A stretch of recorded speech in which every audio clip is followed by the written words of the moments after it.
Imagine quand tu es en train de désobéir à Allah en secret avec ton smartphone, avec une tablette, un ordi. Imagine à ce moment-là, t'es dévoilé. Cette parole est un rappel très fort. Quand une personne désobéit à Allah en secret, avec son téléphone, sa tablette ou son ordinateur, elle pense parfois que personne ne la voit. La porte est fermée, la chambre est vide, les gens sont loin. Elle se sent seule. Mais la réalité est différente. Allah voit tout, il entend tout. Il connaît même les pensées qui traversent le cœur. Rien n'est caché à celui qui a créé les cieux, la terre et les êtres humains. Maintenant, imagine qu'Allah te voit alors que tu es en train de commettre ce péché. Imagine que les actes que tu caches aux gens apparaissent au grand jour. Imagine que la mort te surprenne pendant cette désobéissance.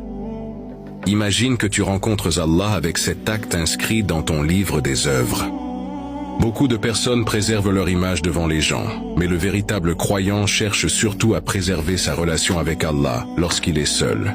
La solitude est souvent le moment où la sincérité est mise à l'épreuve. Quand personne ne te regarde et que tu choisis malgré tout d'obéir à Allah, c'est une preuve de foi. Et lorsque la tentation est forte mais que tu abandonnes le péché pour Allah, cette action est immense auprès de lui.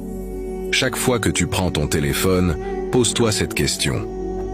Si aujourd'hui était mon dernier jour, serais-je heureux de rencontrer Allah après ce que je suis sur le point de regarder, écouter ou faire? Cette question peut empêcher beaucoup de péchés et rapprocher le cœur de son Seigneur.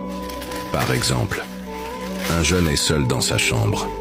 Il a l'occasion de regarder quelque chose d'interdit. Personne ne le verra. Mais il se rappelle qu'Allah le voit. Il ferme son téléphone et passe à autre chose. Aux yeux des gens, il n'a rien fait d'extraordinaire. Mais auprès d'Allah, il a mené un combat contre son âme et a choisi l'obéissance plutôt que le péché. Mon frère, ma sœur, ne laisse jamais un écran te faire oublier Allah. Parfois, un téléphone qui tient dans la main peut devenir la porte vers un immense bien ou vers de nombreux péchés. Tout dépend de ce que tu choisis de regarder, d'écouter et de faire. Quand la tentation se présente, rappelle-toi que le plaisir du péché ne dure que quelques instants, mais que ses conséquences peuvent rester longtemps dans le cœur.